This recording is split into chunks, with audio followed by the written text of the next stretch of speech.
Today, I'm reacting to some controversial topics T.S. Madison and Sexy Lexy brought up in a recent podcast. These conversations have started many different community arguments online. We're going to cover many topics, like how much effort is required to be truly trans. Are hormones and surgeries required? And can someone like Caitlyn Jenner be truly trans? And when should you tell a man you're transgender, or do you even need to? Many nuanced and detailed discussions. First, I want to be very clear. T.S. and Lexy are trailblazers. I look up to both of these women, and they've done so much for the community. This video wasn't trying to start drama or be disrespectful. I'm just adding my perspective and sharing how a lot of the newer generation is thinking about these topics. Before we get into these topics, quick shout out to the people who support my content creation. My Patreon members. On Patreon, I post private vlogs, behind the scenes content, and we have unfiltered conversations where I can go as in-depth as I want to. It's a friends-only space, and you can also become a producer with your name in the end credits of my videos. Patreon is what makes videos like this possible, so if you enjoy my work, consider supporting me there. I also have YouTube memberships, where members can get early access to videos, members-only live streams, archive videos, and badges and custom emojis whenever you comment in the comment section. There are 3 tiers if you want to join and become a supporter. The main difference is Patreon is for private vlogs and behind the scenes content, while YouTube membership offers early video access, badges in the comments, live streams, and archive videos. A big thank you to everyone who's supporting. The first conversation we're going to get into is who is truly trans. The conversation around trans. What is a real trans? Fool. What is A fucking fool. Yeah. It's a pickle. And I'm going to say it because I don't want to be canceled. But to me, my girls and my upcoming, we all took hormones to transfer and transition into being a woman. I think the problem is now that we don't want to talk about is I think now y'all want to transition to be a trans woman. We didn't transition to be a trans woman. We transitioned to be a woman. I think everybody wants to fall under the transgender umbrella, but we're not trans. We consider ourselves women. I know I do. I do. Even though I know I'm not a female. I do. I am not a female. I'm not a female I'm either. not with child in orbit. We are comfortable with being a trans woman. More that we'll hear later, but I thought here would be a good stopping point to add my thoughts. So hormones are not the complete story when it comes to this conversation.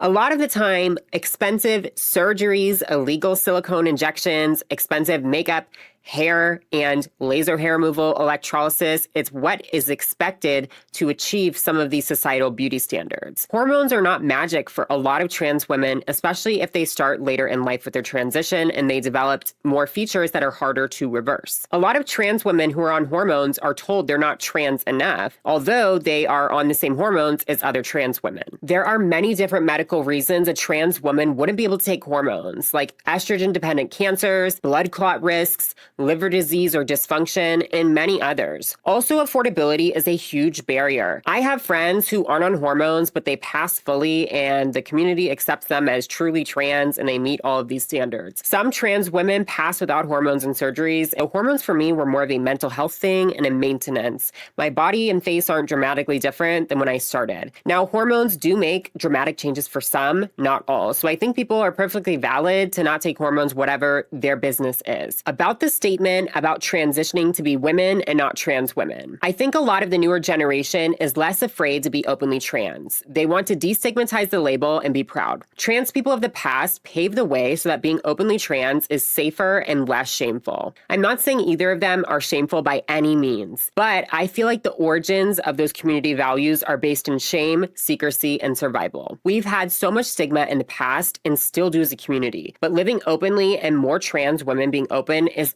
actually what the key is to removing that stigma and normalizing transness in everyday life. A lot of trans women's goals of the past was to transition and never speak about being trans a day in their life ever again. That was survival. There would be no community. We are now trying more and more to live openly now and have it safe for others to do the same. I just don't believe that everybody is trans or meant to be trans. I don't believe everybody's trans. The trans umbrella. So that means if you are a guy and you feel feminine and you put a wig on and a little makeup, don't change your voice. Now you are in a female, you can be in a female's bathroom with little girls. And that's where the issue comes. That's where the problem coming at. But when you're talking to other trans, oh no. Well, are we being transparent, Lexy? Come on, let's give it to me. 99.9% of the time that they don't look like us.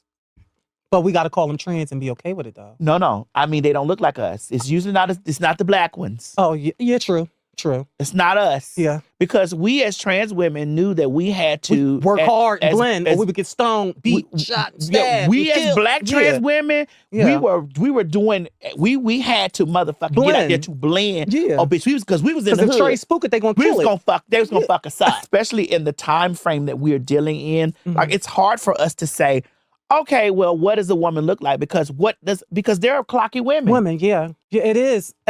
You ever seen a brick with a hole in it? Being transgender is when your gender is different than what was designated to you at birth. It's a broad umbrella and a lot of people fit under it. Being trans is not a surgery checklist or a beauty contest. Trying could mean makeup, hair, voice, posture, mannerisms, clothes, surgeries. It's subjective and it is not just one thing. There are trans women who get every single surgery and they're still clocked and called creepy because being trans itself, unfortunately, is what gets criticized a lot by society. Transness itself is stigmatized. And the concept of trying is vague because the goalpost keeps on changing, moving, and escalating. A lot of these femininity standards are rooted in misogyny and the constant policing of how women are supposed to look. If you demanded the same checklist from a cisgender or biological woman, whichever you prefer, people would call it sexist. Women can wear masculine, feminine, or both clothes. Trans women deserve that same freedom. Trans women are always stuck in this double bind. Too feminine, you're stereotyping. Not feminine enough, you're not trying. That isn't a coincidence. It's intentional to always have criticisms ready for trans women. But what's also interesting is anti-trans people often promote sexism within their statements against trans women without even noticing it. But here's the thing that the trans community also ignores. Hyperfemininity does not always equal passing. Sometimes the community demonizes being clocky, but glorifies super high glam and dramatic looks. And those looks are often equated with transness in society. I'm not saying there's a way to look 100% cis or 100% trans, but often those dramatic looks are equated with transness in society. So in theory, if transness is something shameful, women on both ends of the visibly trans spectrum should be called out. Not just the ones who lack privilege or present differently. Also, if we go to the extreme ends of the community, some people say you are not truly trans if you don't get your bottom surgery. That would eliminate so many people in the trans community, especially some public figures, from the community of being truly trans. But in reality, all trans women are beautiful, and freedom of expression is so important. For me, no one is trans unless they tell me. That is the truly trans test. Some people may have statistically common features within the trans community, but often my mental assumptions have been wrong, even though I'm very good at spotting fellow trans women. So only someone is trans if they tell me. That's my policy. This conversation ties into respectability politics. The idea is they'll accept me if I act better. That acceptance is only conditional. People accept trans people if they regurgitate the same talking points that they want them to, even if they're not the most passing. But the moment they step out of line, they get labeled as disgusting and are canceled and thrown away. I've always said this. They don't care that you're trans. They care that you have the same talking points and same agendas that they do. The acceptance that they give you for being a good trans person is rented. It is not owned.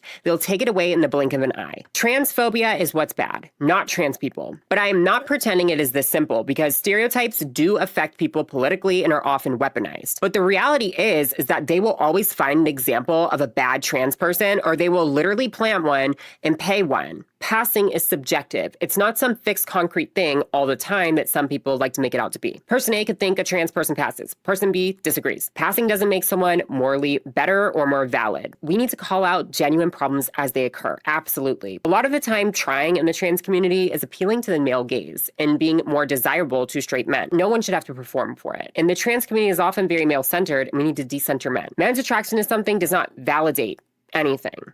And not all trans women are attracted to men. TS and Lexy also mentioned that women of color, especially trans women, often face higher expectations around femininity. That is a very important part of this conversation. There's a lot of extra scrutiny and pressure to be perfect or go above and beyond, and that deserves to be heard and respected for Black and brown trans women. All women deserve to live in peace, have safety, and freedom to express themselves. For me as a trans woman, I've been in dangerous places where blending in and protecting myself has saved my life. So I understand why many people discuss safety in these conversations. I've been followed, stalked, threatened with weapons just for being trans. All women deserve to present themselves outside of the expectations or have the freedom to express themselves. There's so many pressures within the community and outside the community. I think the newer generation is pushing back against those expectations more and trying to normalize pride and acceptance. Also, socioeconomic status is a huge factor too. When you're in an area with fewer resources and more transphobia, being visibly trans is going to be a higher risk experience. And one more piece of nuance to this conversation. A lot of trans women don't want to deal with harassment or social ostracization.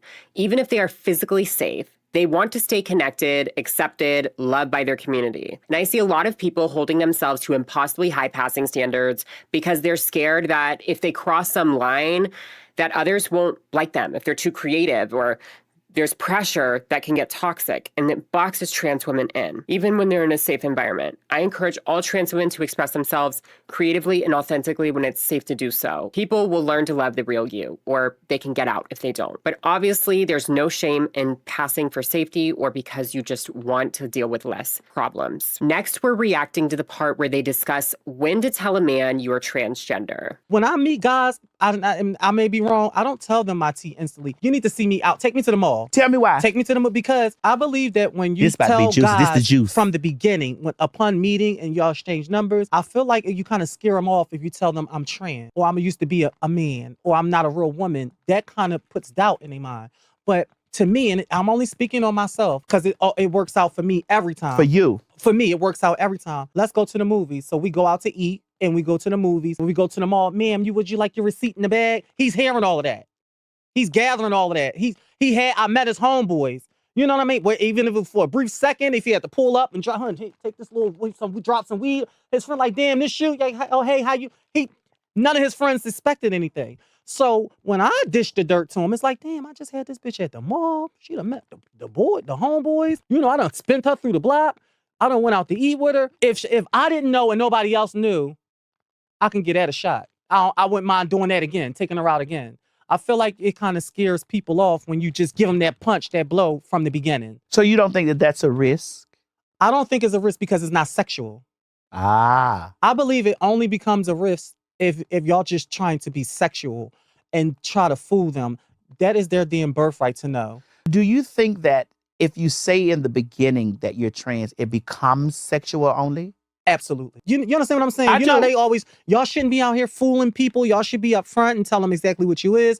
That's not always the case. No, it's not. But sometimes it is. But because sometimes they can get violent. Like if you say it right there in their face, they may want to attack you. You know what I'm saying? Like you out there, they may want to attack you, especially with the climate that we're living in now. That's why I just think it's to the girl's discretion, especially like imagine you out at a restaurant and a guy buying you drinks or whatever, and he's like, oh, I'm trans, and next thing you know, you get clobbered. Take your drinks, girl. Get the number, exchange, and move on. I definitely think dating online and meeting someone in person are two completely different scenarios. Online, it's definitely easier to be upfront, put it in your bio, or tell him when you feel comfortable. In person can be very different and can put you in dangerous situations. So safety first, always, and it depends. It's a case-by-case situation. For me, being upfront matters the most. If something is non-consensual, that is a different story. If someone's just grabbing you, right? Sometimes not disclosing can save your entire life. Also be aware that some men will get violent if you have waited too long. They'll start to feel entitled, especially if money is involved. For me personally, if I'm interested, I'm very upfront and I don't want to waste my time. My time is valuable. You don't have to disclose that you're trans to people you're not interested in. Not every random catcaller needs to hear your trans status. And sometimes if you were to say that, literally, it would get you taken out. Like T.S. said, if you have friends that are trans, you don't have to tell everyone that they're trans. It's just weird behavior to broadcast that information, and it can put people in danger. And now we're on to one of the more nuanced parts, most interesting, I think. Can people like Caitlyn Jenner be considered trans? What about cross-dressing versus drag queen and all of that? Let's get into it. It's like I didn't believe Caitlyn Jenner was trans. I didn't believe that either. I just felt like that she was a CD. Yes. A cross-dresser, then the media overwhelmed it, and then she had to fall into that. Because there's no way that she has these talking points as a transgender woman. It's supporting Trump and knowing what he stands for against trans. It's like there's no way. I think he was pushed into that trans area. I think he like CD. Here's my question. Whatever happened to drag queens? Because if you put on if you put on hair and you don't want to take hormones and you don't want to do chinking, isn't that considered drag? Isn't that we call it? Why is that no longer a thing no more? That's more of transvestite. Because drag isn't an identity. It's an art. Oh yeah, I see. Trans- But back in the day when they felt like a woman and they Mhm. put hair on, they didn't have hormones. We called them drag queens. I think this is a very layered conversation we need to break down in sections, starting with being pro-Trump and trans at the same time. Identity doesn't equal politics, and being trans doesn't automatically make someone politically progressive. LGBT conservatives definitely exist. But you would be surprised, there's a small group of trans conservatives that push very traditional gender roles, hyper-femininity, and very transphobic messaging. Honestly, it could be its own video, but the idea of transitioning into very strict gender roles is what attracts them. Trans for Trump is a thing, although it can be very confusing, they exist. Now, not all conservatives are even anti-LGBT, of course. Transitioning at an older age is often misunderstood, and many people have the misconception that if you do it at an older age, it must be cross-dressing or a fetish. That assumption is often wrong. Many times they grew up in an environment where family pressure, money, career, all of those things, they are not in a supportive environment. Caitlin's story actually shines light on something that's way more common than people think. But most people who transition later in life don't get glamorous media coverage or visibility, and unfortunately, there is still a lot of stigma around it. Caitlin also has access to all the resources most people don't. Access to surgeons, wardrobe styling, makeup, hair professionals, literally anything she wants. A whole support team that most trans women at any age couldn't even afford. That's why Caitlin's story seems unrealistic to some people, but transitioning later in life actually is more common than you think. Some might also ask, why was Caitlin stereotypically masculine pre-transition? That's another misconception. A lot of trans women will overcompensate with masculinity as a way to fight dysphoria. They're literally trying to make it go away. Caitlin has been said she was trying to run away from herself back then. And also, trans women don't have to be super feminine to be valid. Trans women can dress masculine or feminine. We've covered that, just like any other women. Which brings us to something else that's important. Gender expression, sex designated at birth, sexual orientation, and sexual behavior are all different things. And that ties into our next topic, cross-dressing versus being transgender versus a drag queen.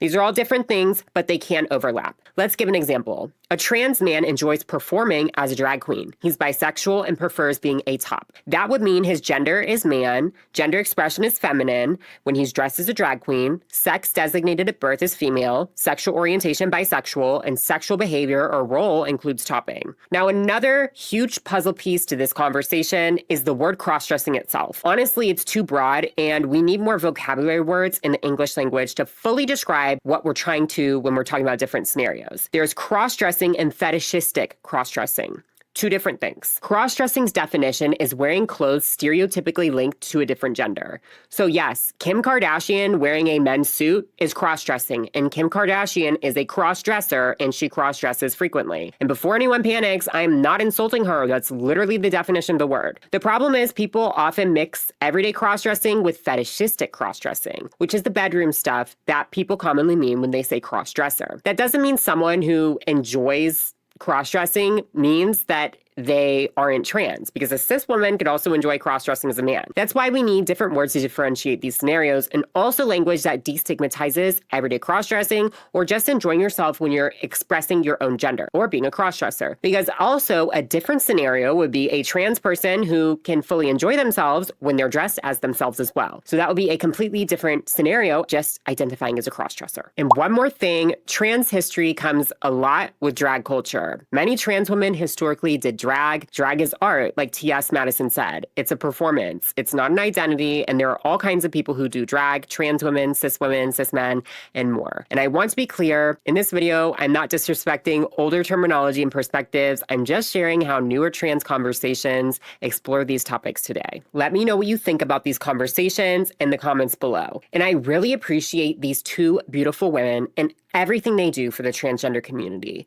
They are truly inspirational and have done so much that's worth recognizing. Also, Kat Black posted a video on this same topic, and I always love her videos, so I will link it in the description down below. And I want to give a huge thank you to everyone supporting on Patreon. My producers are on the screen right now. Patreon is what makes these in-depth videos like this possible, and it's the best way to support my content creation. Starting at $3, I post exclusive vlogs, we have unfiltered conversations conversations and lots of fun over there. And the link will be in the description if you're interested. If you enjoyed this video, make sure to give it a thumbs up, subscribe, click the notification bell, and share it with your friends. Thank you so much for your support in doing that. My social medias are on the screen. And one last thing, I love hearing your thoughts, so let me know what you think about these conversations. Thank you for watching and engaging. And as always, remember that you are majestic. Bye, guys.